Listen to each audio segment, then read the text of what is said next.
Konting sangkap nga lang ay makakagawa na kayo ng ganito kasarap na dessert. At hindi lang yan, pwede nyo pang pangnegosyo. Napakadali lang naman niyang gawin at hindi nyo na nga kailangang mag-steam. Hindi ko nga akalain na makakagawa ko ng ganitong leche flan na gawa nga sa Padjo bar. Yes mga mare, tama nga yung narinig nyo, Padjo bar nga talaga ang pinaka main ingredients niyan. Gagamit nga tayo dito ng 5 pirasong Padjo bar. Isang supot nga yung binili ko pero 5 piraso na nga lang yung naabutan ko kasi kinain na pala ng anak ko. Buti na lang may naabutan pa akong 5 piraso kaya naman gagawin ko na nga lang ngayon. So ayan, tinanggal ko na nga yung papel dyan ng Padjo bar pagkatapos inilagay ko na nga sa food processor. Gagamitan ko nga yan ng food processor para talagang durog na durog. Kung wala naman kayong food processor, pwede nyo namang durugin dyan sa kamay nyo o kaya gumamit nga kayo ng tinidor. Kailangan nga kasing madurog na mabuti yung Padjo bar para nga walang buo-buo dun sa gagawin nating leche flan. So ayan, nung ganito na nga yung texture ng Padjo bar, saka ko naman transfer sa isang bowl. Mas maganda talaga pag gagamitan ng food processor para pinong-pino talaga yung texture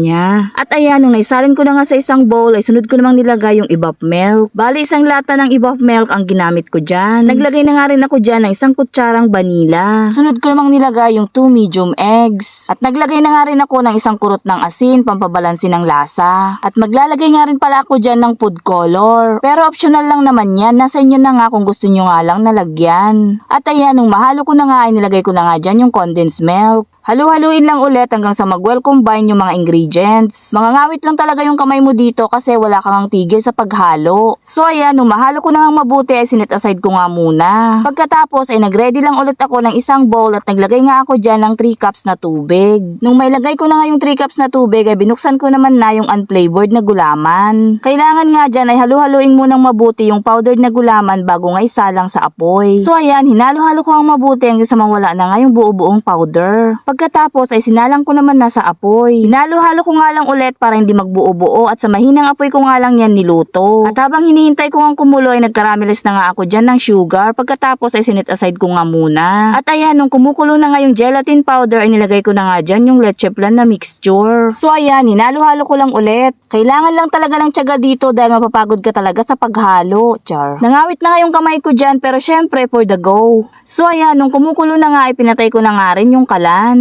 At isa-isa ko na nga nilagyan yung mga lianera. Bali 5 lianera nga lang pala yung nalagyan ko dyan. May nabili kasi akong bagong lianera na 5 piraso pero maliliit. Kung natatandaan nyo nga ay 2 lianera lang ang ginagamit ko dati. Pinakapuno ko kasi yung mga lianera kaya hindi ko na nga nalagyan yung 2. So ayan, nung malagyan ko na nga lahat ay pinalamig ko na nga muna sa ref. At after ng 1 oras ay kinuha ko na nga yung 1 piraso para matikman ko na nga. At ayan, tignan nyo naman, sobrang ganda ng itsura oh. Sobrang tigas na nga kaya naman sinalin ko na nga sa isang lalagyan dahil natatakam na talaga ako nung mga oras nga na yan. Gusto ko na nga rin kasing matikman kung ano ang lasa. First time ko nga tong gawin pero tignan nyo naman, perfect talaga ang pagkakagawa ko dyan. So ayan, first bite, grabe, sobrang sarap. Sakto nga lang yung lasa niya, hindi nga siya gaanong matamis. Matagal ko na nga tong gustong gawin dahil lagi ko nga napapanood at tuwing napapanood ko nga ay natatakam nga ako. At finally, nagawa ko na rin. Malapit na nga rin kasi ang Pasko kaya naman nagpo-practice na nga rin akong magluto ng mga ganitong pang dessert. Ganito kasi ang mabenta pag Christmas.